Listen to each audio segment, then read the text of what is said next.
How's it going, everyone? Welcome to the channel, and today we're going to be talking about Scoob. Scoob is a reboot of the crappy live-action films we got many years ago, and is supposed to be the first installment of yet another cinematic universe within Hanna Barbera. Now, as a kid, I did watch Scooby Doo quite often. I watched some of the old shows, some of the old animated movies, and even the live-action movies I recently got around to watching. And I do enjoy the franchise quite a lot, but I wouldn't consider myself a mega fan. Now, when I first saw the trailer for the movie, I was actually pretty excited for it. As we may know, Scooby Doo hasn't really been the most successful when it comes to theatrical releases, and it even failed with their television movies on Cartoon Network. But there were a few things that got me excited when I first saw the trailer, such as the 3D style animation, which was really pretty to look at. The sets were big and colorful with some creativity in their designs, and the amount of detail and expression on each of the characters themselves was actually pretty well done. And honestly, it's a major step up from the crappy CGI Scooby. Throughout the movie, it did look pretty video game-like to me as well. When I looked at the gang, they kind of reminded me of the characters we see in the Overwatch shorts, while the Blue Falcon game looked very Fortnite-y.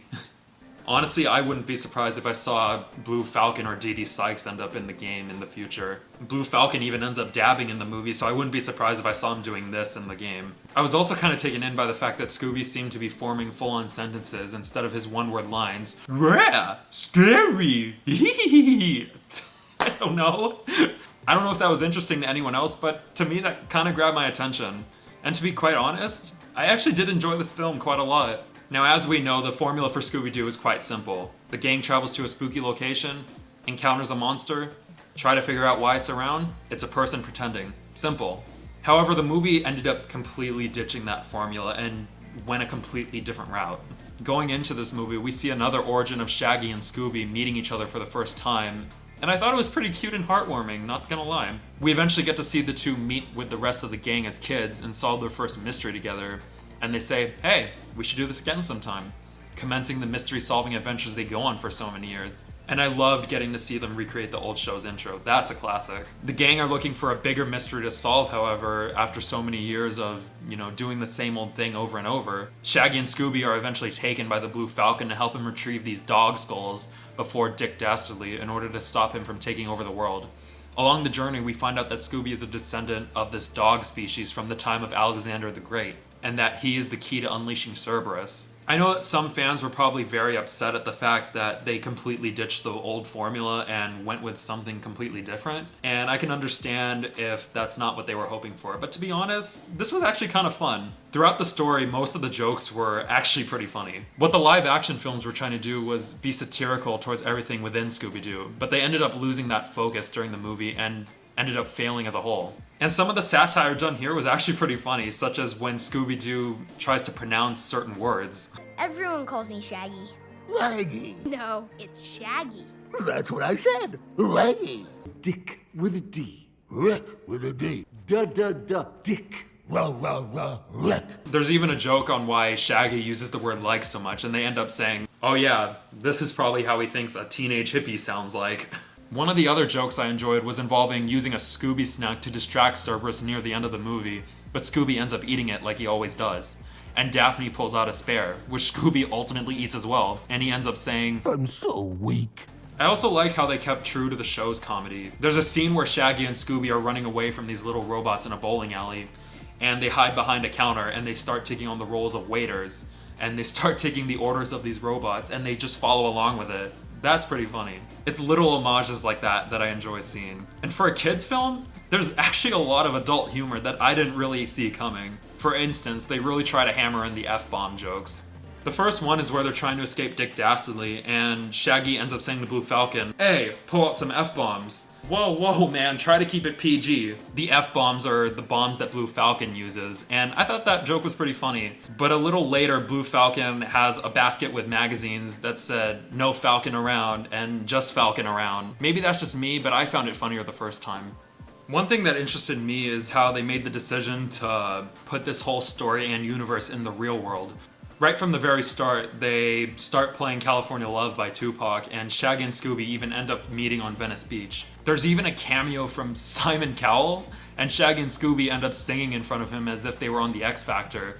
And just like the villain he is, he ends up calling them terrible. I thought that joke was pretty funny, and I think it could have used a little bit more of that evil Simon Cowell that we all know and love. But I think the biggest problem with them keeping this in the real world is how every 5 to 10 minutes in this movie you get some sort of reference to the real world. They start referencing things like Walmart, IKEA, Tinder, and even putting filters on your social media selfies. And sure, maybe 1 or 2 of those references would have been fine, but considering how they put in so many of those references, that's probably going to date this movie a lot faster than they wanted to.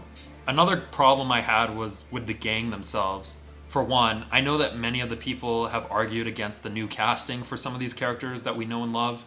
A couple of the originals, including Matthew Lillard for Shaggy, who starred in the live-action version, didn't even know he was being replaced until they announced the movie. And to his credit, I don't blame him. I mean, I wouldn't want to be replaced after playing a role for so many years, just to find out I'm eventually going to be playing him again in future projects. As for the new actors, I don't have anything against them. I think they acted it out very fine, and Will Forte as Shaggy was probably the best out of the bunch. And it was a good thing too, considering that he had a bigger part in this movie than most of the voice cast. I'm also glad that they made the decision to keep Frank Welker as Scooby Doo, as you can't really replace his voice. But it is a little weird considering that he also played Fred for so many years alongside Scooby.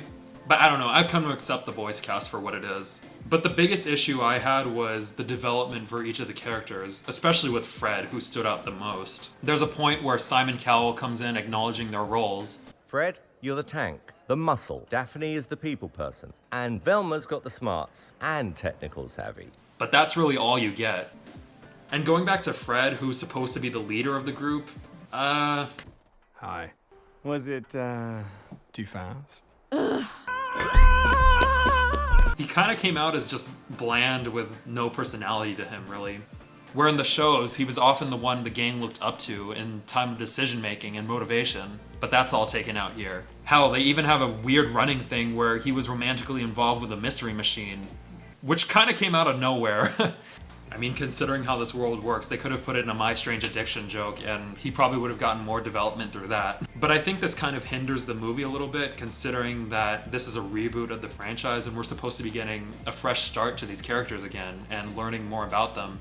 But they're under the assumption that you've seen the series at some point in your life, so they really don't have to go into more depth of who these characters are. There was a whole hour and a half for this movie that could have been used to developing these characters a little bit more. And while I do believe that keeping some of these characters underdeveloped was kind of a bad idea, the story did mainly focus on Shaggy and Scooby. Like I said earlier, I thought that their friendship was displayed very well throughout the movie, especially in the beginning. You know that their friendship is strong, and that it helps Shaggy get through his loneliness that he experienced during his childhood. The strong bond that they have throughout the movie even comes into play near the end, when they both fight over making the big decision on who's going to be left behind in the end. And I like seeing that. Obviously this wasn't a perfect movie, and it definitely could have been improved on if some of the issues that I discussed were dealt with. For me, I think this was a very fun adventure for one of the longest running franchises, and I'm very excited to see what direction they take for the cinematic universe. I think it's a great movie for introducing kids to the franchise and also giving longtime fans something to enjoy. Overall, I'd give this movie 8 out of 10 Scooby Snacks. But what did you guys think about Scoob? Did you love it? Did you hate it? Did you not care to watch it? I'd like to know in the comments below. Thank you guys for joining me in this review. Next week, we're going to be talking about a man who covers half of his face, can't sing, and is just looking for love. Damn you! Curse you! I know. Until then, see you later.